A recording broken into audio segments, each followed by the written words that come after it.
وزنه 15 كيلوغرام، ومرصع ب50 نوعا من المجوهرات. الشدة التلمسانية فستان العروس في الجزائر. إذا قدرت لك الأيام أن تحضر حفل زفاف في مدينة تلمسان الجزائرية، فسيخيل لك أن جميع النساء في الحفل هن أميرات.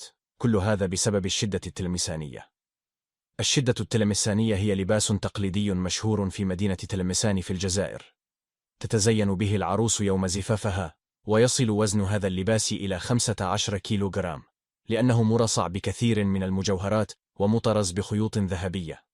كما يعد لباس الشدة الجزائرية الخاص بالعروس اللباس الأكثر فخامة بين الأزياء التقليدية، كونه يتألف من مجموعة واسعة من مستلزمات اللباس والحلي. ولقيمته الفنية والجمالية والتاريخية صنفته منظمة اليونسكو ضمن التراث الإنساني المشترك. تباينت الروايات في سبب تسمية هذا اللباس بالشدة، بين من يقول إن السبب هو كون الحلي والمجوهرات المرصعة به تضفي عليه لمعانا شديدا، ولأجل ذلك أطلق عليه اسم الشدة، بينما يؤكد آخرون أن السبب الحقيقي لهذه التسمية هو أن خيوطه ومجوهراته مشدودة ومتماسكة بعضها مع بعض بقوة وبشدة. لكن الرواية الأكثر شيوعا هو أنه يعد بمثابة اختبار لصبر العروس ليلة زفافها بتحملها هذا اللباس الذي يزن أكثر من 15 كيلوغراما منذ خروجها من بيت أهلها إلى بيت زوجها. تشكل الشدة من 12 قطعة متناسقة من البلوزة، القفطان، الشاشية والفوطة، ومطرزة بخيوط ذهبية، ومرصعة بأكثر من 50 نوعا من المجوهرات التقليدية محلية الصنع بتلمسان، كما تستغرق مدة خياطتها أكثر من 4 أشهر.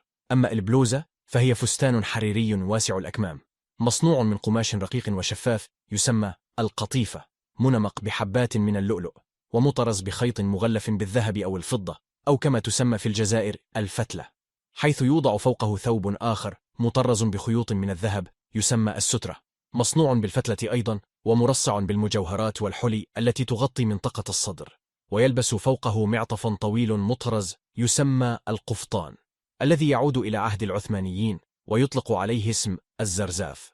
أما الشاشية أو القبعة فهي عبارة عن تاج مخروطي مرصع بالأحجار الكريمة مثل الياقوت والزمرد والألماس، التي توضع على رأس العروس لاستكمال زينتها يوم زفافها، إذ توضع عليه مختلف أنواع وأحجام القلائد المرصعة بالمجوهرات التي يطلق عليها التعويقة، ولها نوع آخر من التطريز يسمى المجبود، وهو خيط رفيع جدا بلون ذهبي، إضافة إلى الأقراط المخرزة التي تسمى الغرصة.